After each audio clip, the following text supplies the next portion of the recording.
Hello YouTube users and welcome to another console review. Today we're doing Nintendo Game Boy.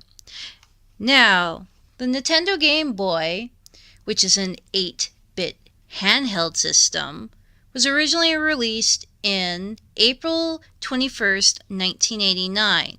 However, in the States, which probably includes Canada, it was August 1989. A little later if you're in a landlocked province. But, if you're in Europe, you didn't get it until 1990, September 28th. So we all know how awesome the Game Boy is. Here's the buttons, and up here I have the later models, or some of the later models I should say. So down here, there, headphones. For here we can see speakers. Back here, this part here is where you keep your batteries. Most Game Boys, if you buy them used, will not have it. Admittedly, I have two Game Boys. One of them is missing this, as well as its screen, or I should say screen protector. In here, we have cartridge. Pokemon can go in there, and there's the cartridge slot. Right here we have the serial number. Here we have some important information about the Game Boy. Up here we have the on and off, and I want to show you something. When you turn this on, this little thing is going to go right there. So yeah. Over here, this side, contrast. Use only. Okay, we know that about. So yeah, that's the power out. And this side, we have the link cable and the volume. Now, this Nintendo Game Boy, even though the other one, the body's in worse shape, the interior's in better shape, because if I turn this one on, so you can see the light comes on, the screen's funny. This is common, not this particular defect, but for something like this to happen once a Game Boy has been used for a while. I used to see them all the time in shops and places. It's like, works, but... So a lot of things, the screen was considered kind of crappy. It was fine. I mean, these things still last a lot better than the Sega Game Gears when it comes down to it. There was also later models. So, of course, this is Game Boy Pocket, Game Boy Color, and this here is Game Boy Advanced SP. Ooh. But we're not reviewing these today. Just the Game Boy. The Game Boy has a huge, huge library. One of the games, including Kirby Pinball, and as you saw, Pokemon Blue, as well as Pokemon Red, works on the system. In Japan, there was Pokemon Green included, and there's also Pokemon Yellow. There's so many games. It would take all day to go through the lineup of different games you can get for this system. Now, when it comes to the Game Boy, some of its competitors was, of course, the Sega Game Gear. There's also Atari Lynx, and as a child, I had no idea what that was until I was an adult, honestly. Nor did I know what a Turbo Express was. I mean, as a child, all that really mattered was this. Sega kinda mattered because it had Sonic, but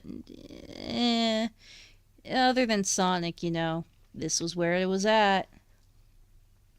Now, when the States got their first shipment, their 1 million units sold within a few weeks. And, well, that was the 90s. So, I mean, it's not like today where it's like, oh yeah, that's a small number, for a game. No, that was pretty good back then. So this thing has 8 kilobytes internal SRAM. And apparently if you hack it, it can be 32 kilobytes. I've never hacked one. Don't plan on it. But hey, if you do that kind of stuff, you have an option. So the video RAM is 8 kilobytes as well, internal. probably why it worked good. I don't know, sometimes if you have one number larger than the other, I've noticed funny things happen with your system. Maybe it's just my experience when it comes to, well, I'm talking about computers, but still, you know, you'll have like a great picture, but suddenly it like lags when it's out of movie type thing. Frame rate on this was approximately 59.7 frames per second. And on a regular Game Boy, it was 61.1. What's the difference between the normal frame rate and regular Game Boy? Do not know. Never was actually informed of that. Screen size, as you can see, is 66 millimeters.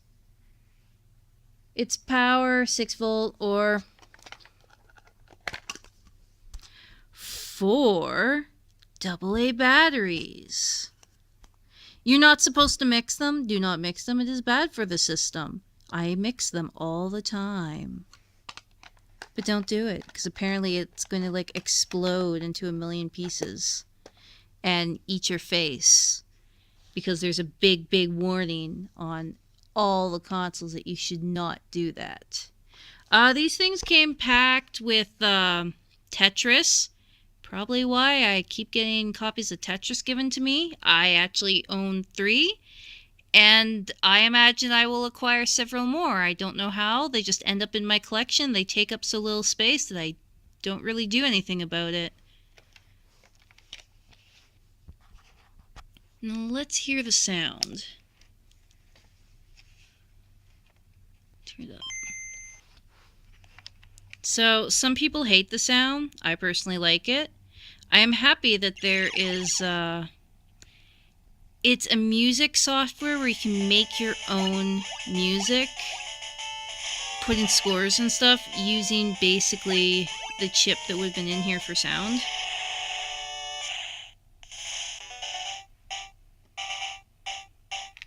Let's see the contrast.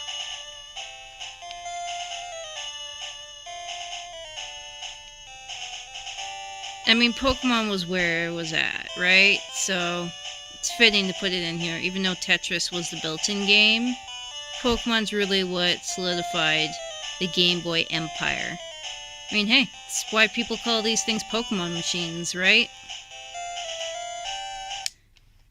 Anyways, I will leave you with that. Have an awesome day and see you for the next console review. Bye.